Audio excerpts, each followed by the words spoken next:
We're back for more World Cup action. After Stage 1 in Poruç, we're here in Antalya, Turkey for Stage 2. From here, we'll be headed to the United States, Ogden in the USA for Stage 3 taking place in August. That's going to be right after the World Championships take place in Italy in July. Then Shanghai, Stage 4 in September, and back here to Turkey for the World Cup Finals. Antalya, Turkey is a beautiful place for archery. It's situated here on the Mediterranean. It's got mountains, it's got trees, it's got a beautiful environment, and is a noted tourist destination. This time around, we have 367 athletes from 52 countries. So Stage 2 is not only one of the biggest ever, but it's also one that's got some of the most talent we've seen on the field since the Olympic Games. With only 1 month to go before the World Championships in Torino in 2011, the main Olympic qualifier for London, by the way, these athletes need to see where they stand against the toughest competition. Yes, it's a big motivation to have the Olympic Games coming up. And we'll see some motivation for shooters getting ready for the World Championships too, like these two for the bronze medal match for the compound category. This is Albina Loganova. She is the reigning champion of the world, currently ranked 3rd in the world. And her opponent is also an accomplished shooter. Ranked 13th in the world, this is Sedya Vija Haliminaval from Iran. Now these shooters have met for the first time in this bronze medal final. The wind was a real factor. Look at that Samsung flag in the upper portion of the screen just below the Turkish flag there. It is absolutely roaring out there. And it isn't evident to the shooters standing on the line. They cannot feel the wind the same way. But about 50 meters out, the wind becomes a tunnel and it becomes a big impact. As you could just see, it's right off the screen there for Miss Haliminaval. So after the first 3 ends, it's an advantage for Albina Loganova. Why? Albina's got more power stroke. She's got more energy in the arrow, and even though she's affected by the wind just as badly as her opponent, her shots are not as affected. And so that gave her some advantage. Also, to be truthful, you didn't see it, but Haliminaval had a disastrous first end. She had a miss right off the target. So after the 4 ends complete, it's a 10-point advantage for Albina Loganova. Final end coming up. You can see the struggle for Haliminaval. She is absolutely trying to hold steady and shaking in the wind, and a little bit of shaking going on for Albina Loganova, but clearly she's the physically stronger archer here, and that is helping her out. And that's it pretty much. After that many arrows, she's going to be unstoppable. And right now we're just seeing a little bit of grace under pressure for Haliminaval, just trying to stay up there and stay competitive, while Loganova struggles to get her shot off. Wow, threw a lot of English onto that one, but plenty of advantage there with 3 shots to go. She already had it in the bag. Albina Loganova, a big winner for this bronze medal match after 5 ends, dominating by 8 points. The compound gold medal match was another Iranian shooter versus someone we've seen before. Now this is Parsamir Mahtab, and we have seen her before. She's ranked 24th in the world. We haven't seen her so much at these finals. Ivana Budin, her opponent, this lady right here, is one of the best shooters in the world. Her best result was a bronze medal at the 2009 World Cup final. The archer from Croatia already competing in 2 World Cup gold medal finals in 2008 back in Santo Domingo, and in Poruç in her home country of Croatia in 2009, but she had to settle for silver both times, and she's really determined not to have it happen again. But the wind, now look at the release aid that Ivana is using. It's a back tension type. It requires the archer to pull continuously against the stops, and when it goes off, well, they're pretty much not in control of the situation. Watch what's happening here. Ivana is trying to shoot the shot and just struggling with the wind. And so Mahtab with a big advantage. Ivana just started to get it together by the time we see it here, but she had arrows literally all over the target earlier, and it was just a real struggle to see her try to deal with the wind, because it's so difficult to shoot a back tension release, which is really the best type of release from a technical standpoint when the wind is pushing you around. Now Ivana's going to shoot first for this final end. She is way behind.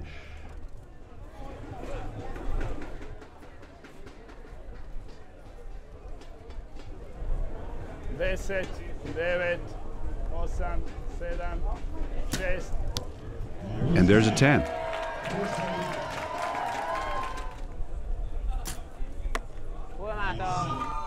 Mahtab with a 7 on that shot. Again, a decisive lead. Almost going to be impossible for Ivana to catch her opponent, even with such fine shooting toward the end here. You know, Ivana's beside herself. She's just struggling with this thing. And meanwhile, Mahtab's got the thumb-type release. She can pretty much press on it and make it go off. And that's a big advantage in the wind. You know, technically it's not as good, but, you know, in the situation that these shooters are facing here, well, it's already game over with Mahtab's final arrow not even shot, and she wins 125 to 113. So a big, decisive victory for the woman with the punch-type release over Ivana Budin, who had to deal with the more technically proficient but more difficult to shoot in the wind situation that she have with the back tension release.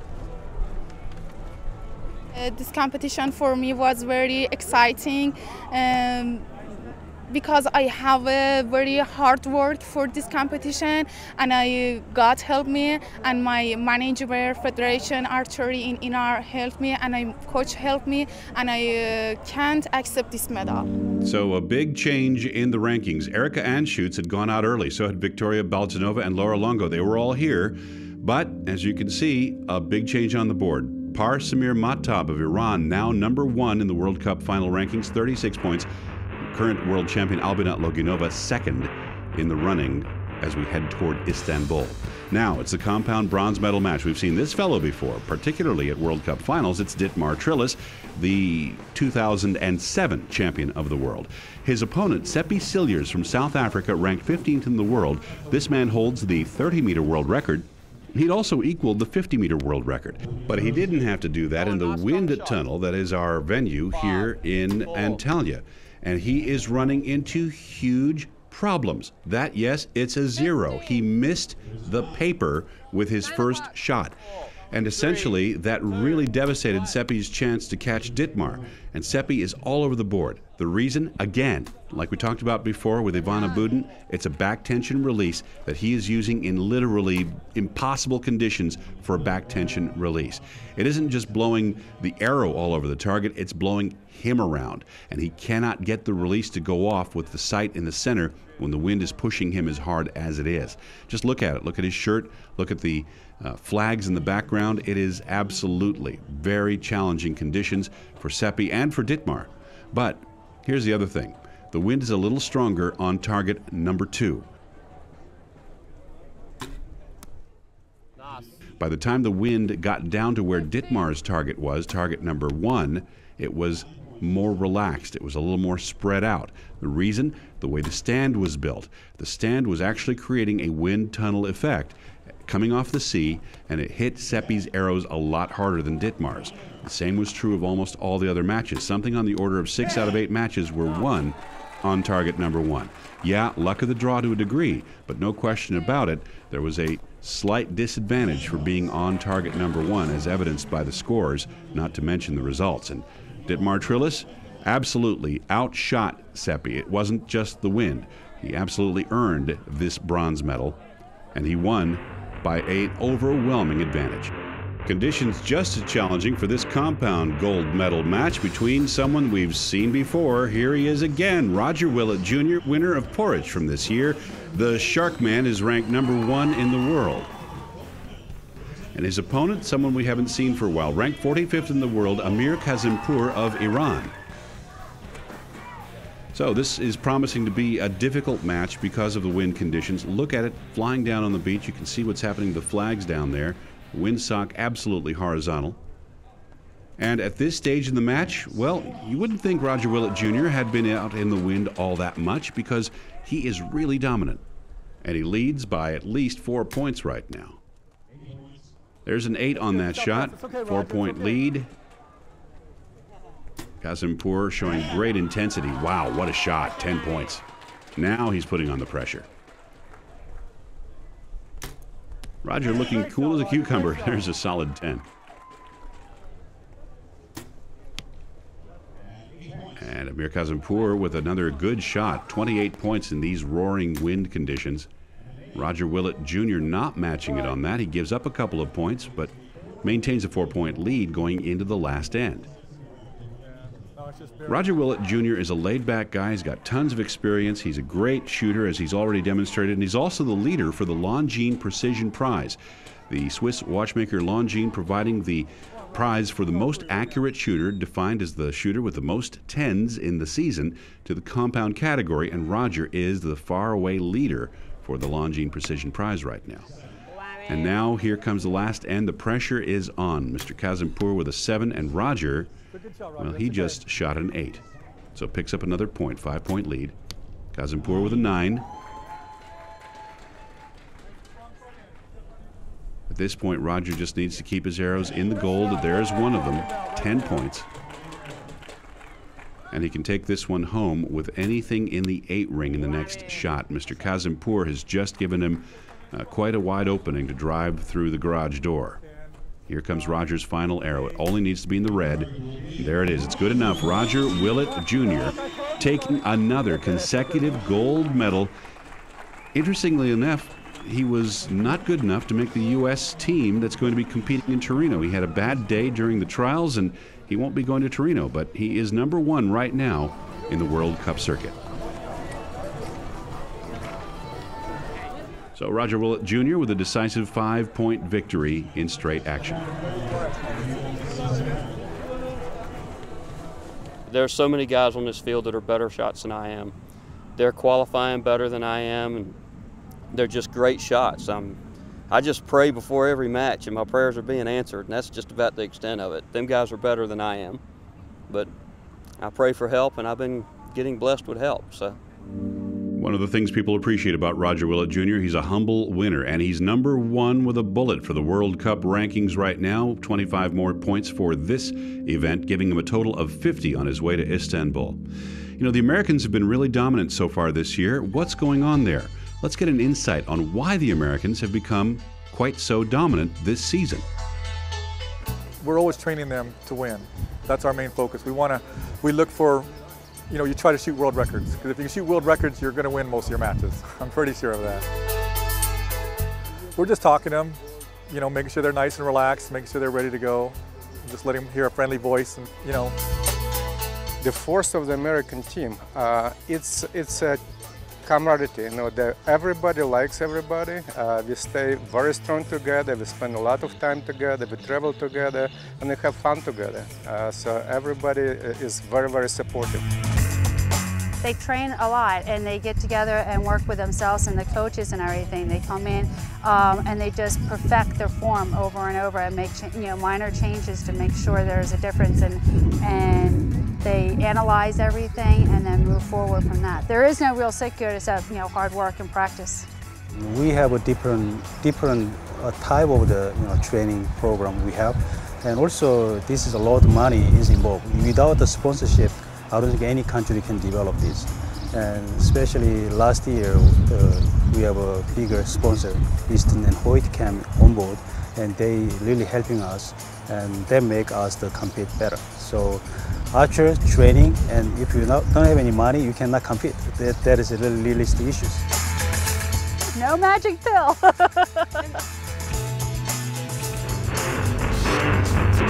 Now on to the Recurve bronze medal match featuring two great contenders who may be a little underrated. The reason is because they haven't had a lot of international experience. Hayakawa Ren, the younger sister of the world champion Hayakawa Nami, shooting here for the first time. Her opponent, Han Gyong-hee. Miss Han we'd seen win as junior team world champion in Ogden 2009. She made a big debut earlier this season in Porridge, winning 2 individual and team gold medals. And so here she is again, this time shooting for bronze. Now, after the first sets, Hayakawa Nami was in a commanding lead, 4-0. And as you can see, because of the windy conditions, Han Gyong-hee starting to struggle a bit. Hayakawa Ren keeping him just a little more in the middle. Han is going to have to really shoot strong in order to come back from her current 4-2 deficit. All Hayakawa Ren has to do is keep it in the middle, but that was costly, 6 points. At this point, what Han has got to do is try to win this set and put more pressure on Hayakawa Ren. This needs to be in the gold. Uh-oh, it's not even in the television picture. That is a really bad break for Hayakawa Ren. It's a 2, as you can see out the left. So very costly arrow, setting her up for a bad situation against a Korean shooter. You do not want to be equal going into the last couple sets against a Korean shooter. That is blood in the water, and there you go, 10 points for Han Young-hee. Hayakawa Ren has got to match it. Oh, how about that? Nicely done. But can she keep up the pressure is the question. There's a 9. Really solid shooting suddenly from Han Young-hee. She's really going for it here. She knows if she wins this set, she's got it. Hayakawa Ren with an 8. Now remember, Han's got a liner with her second arrow that it might be an 8, so Hayakawa Ren, with a chance to at least tie things up, does not do it. And Han Young-hee suddenly back in the game, coming from behind to beat Hayakawa Ren. The Japanese shooter obviously bitterly disappointed, but you have to remember, it's just her debut on the international set. She's been a highly successful shooter in Japan. No doubt she'll be highly successful outside as she continues. Well, the two teammates who are meeting in this recurve gold medal match are Kibo Bae, who made her international debut at the University World Championships in 2008, and her teammate, this is Jung Da-so-mi, who we first met in Porridge last month, as a matter of fact, and it is a rematch from the bronze medal match. Now, at this point, we are looking at a situation where Jung Da-so-mi has a 5-1 advantage, but the wind is roaring out there. Opening shot from Kibo Bae is an 8 for this set. Jung Da-so-mi shoots, and did you see the look on her face? There's a reason. The arrow is somewhere out in the rocks. It is not on the target. And right after that, where is the arrow? Where is it? It's also out in the rocks. Yes, ladies and gentlemen, you just saw history. 2 Korean shooters missing the target. Never seen that before. And I've seen a lot of Korean shooters. Now, Kibo Bae is in a position to take this set. And so Jung with another, honestly, difficult shot. I mean, yes, the wind is really blowing, but, you know, the ladies here have just come unglued. And it's a 3-5 situation in favor of Jung Da-so-mi right now. Kibo Bae has the opportunity now. She's back in the game. Jung is going to have to keep the pressure up. There's an 8. That's one way to do it. Rack up an additional point on your opponent. Kibo Bae shoots and scores a 9. You know, it's a bad sign when the TV director shows more of the target and the little inset there than usual. And there's a 9. Well, it sounds like they've gotten it back together again after a really tough start there. And a little English on the shot, throwing it into the 8 ring. So here's the opportunity now for Jung to take it. She shoots a 7. And it's a draw, which gives the additional required set point needed for Jung to win the match. She beats Kibo Bae, her teammate, 6-4. Korean sweep of the medals.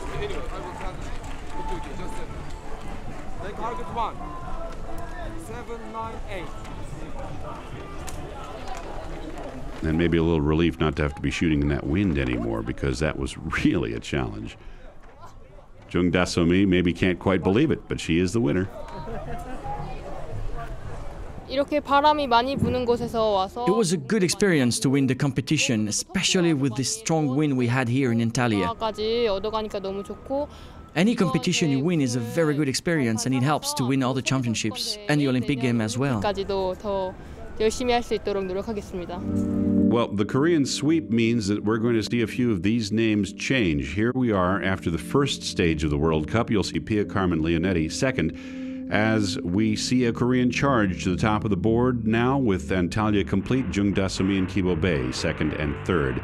Now on to the recurve bronze medal match for the gentlemen. It is a very experienced shooter. This guy, Dmitro Khorachov, has been shooting at an elite level, international competitor for a long time, going back to the team bronze medal he won at the 2004 Olympic Games. His opponent is relatively unknown, a new face at the international level. He made his World Cup debut last September in Shanghai, Dai Xiaoshang. And so, after 2 sets, let's join the action. Dai with a 9. Khorachov with a 7. They're tied in sets 2-all right now. And only 1 second, he loses the arrow on time. He did not get the shot off in time and scores a miss. Hrachov shoots and scores a 6. Now, normally Hrachov would be in deep trouble shooting this way, but that missed on time shot from Dai has handed this match over to Hrachov as long as he keeps it somewhere in the middle, and there it is. So, big opportunity here for Hrachov. He now leads 4-6. If he takes the next set, he'll win it. You know, it actually looked like Dai had fumbled the arrow trying to load it on the bow. It looked like he had dropped it or had some other difficulty loading it. I think he could have shot it in time if he'd been able to load it, but now he's shaken up. Look at that. It's a 4. And Hrachov closing it for the kill. All Hrachov has got to do now is just keep things somewhere in the locality of the middle, and he's going to win this thing. There it is. One more of those, and he's got it. Hrachov, 4 set points. Remember, the first person with 6 set points wins. And Dai Xiaoshang finally getting one in the gold. All Hrachov has to do is put it in the middle, somewhere close to the center. There it is, 6 set points, and a bronze medal for Dmytro Hrachov to match his Olympic bronze from 2004. A big win for the archer from Ukraine, a big disappointment for the archer from China. It does show, though, that the time constraints are very tight when the weather goes bad. Now on to the Recurve gold medal match, and boy, have we been waiting for this one for a long time. 2 really great competitors. Brady Ellison, of course, the winner of World Cup Stage 1 this year. He's currently ranked 3rd in the world coming into this match. And his opponent, Oh Jin Hyuk, former holder of the FIDE world record, one of the top shooters in the world. And so this is going to be a firecracker of a match. And right now, Brady Ellison, after the first set, leads 2-0. Brady dominant right out of the gate with a couple of 10s. He needs to keep the pressure up. He does understand how to shoot against Korean shooters. The answer to that question is do what Oh Jin Hyuk just did. Shoot lots of 10s, put pressure on him. Does Brady care about pressure? Let's find out. Oh Jin Hyuk opening the door a little there for Brady with that 7.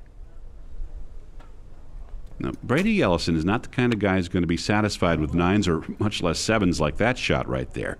But it could be enough to hold off Oh Jin Hyuk if Oh can't find the range. And there's another shot out in the 6th ring for Oh, giving Brady yet another opportunity. There he goes. Takes that set by 3, setting himself up for a straight set win if he keeps this up. He's now ahead 4-0.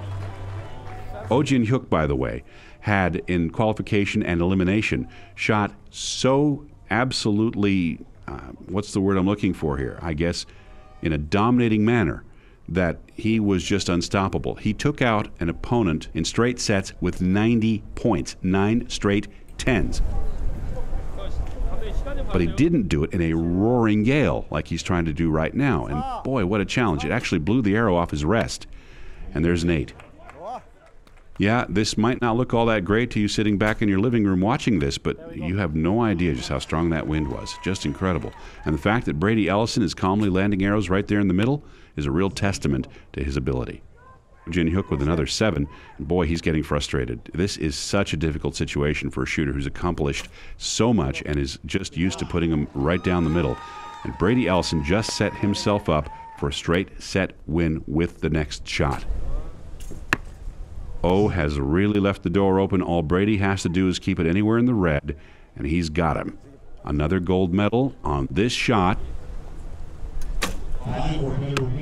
And there it is, a straight set victory for Brady Ellison, defeating Oh Jin Hyuk of Korea 6-0, an enormous achievement for the young man from the United States of America. A frustrating silver medal for Oh Jin Hyuk, but the truth of the matter is a very difficult shooting condition for both of these shooters.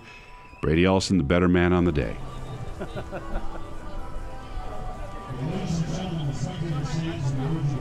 Well, anyone can be beaten on any given day. I just seem to be going on a good streak right now, and I want one more of the World Championships is my main goal, and I'd be happy winning that and keep the streak going, and then see how the rest of the year goes, but World Championships is my big one.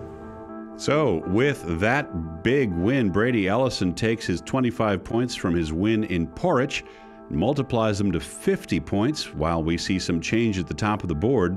Oh Jin-hyuk second, Victor Rubin, the Olympic champion of 2008, is third. And that settles it for the second stage of the Archery World Cup 2011. Now we'll take a little break in World Cup action to get ready for the World Archery Championships in Torino in July, and then back to the United States of America for the third stage of the Archery World Cup in Ogden in August, where I get to trade my airplane seat for a motorcycle seat. We'll see you then.